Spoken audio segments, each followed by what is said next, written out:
Copy मुक्त परीक्षा शपथ उपक्रम संपन्न। नमस्कार, मी Jayashree Sonawane, blue storm TV news मध्ये आपलं सर्वांचं स्वागत आहे आणि ही बातमी आहे यवतमाळ जिल्हा प्रतिनिधी रामभाऊ भोयर यांच्याकडून।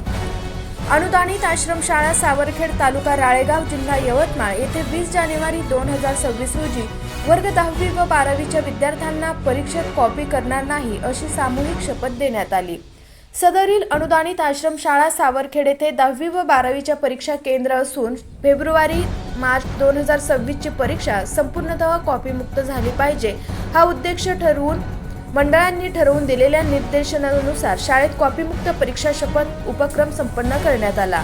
या प्रसंगी कुमारी खर्चे मॅडम, उच्च माध्यमिक शिक्षिका यांनी शपथ वाचून विद्यार्थ्यांना शपथ दिली, तर कुमारी लक्षणे मॅडम यांनी परीक्षेला न घाबरता कसे समोर जायचे याबद्दल मार्गदर्शन केले। त्याचप्रमाणे श्री खोले सर यांनी कॉपीचे नुकसान काय होते याबद्दल सविस्तर माहिती विद्यार्थ्यांना दिली, तर सर्व विद्यार्थ्यांना परीक्षेच्या शुभेच्छा दिल्या। कार्यक्रमात सर्व शिक्षक, शिक्षकेतर कर्मचारी आणि विद्यार्थी यावेळी मोठ्या संख्येने उपस्थित होते। अशाच काही नवीन बातम्यांच्या अपडेटसाठी आपण पाहत रहा ब्लू स्टॉर्म टीव्ही न्यूज।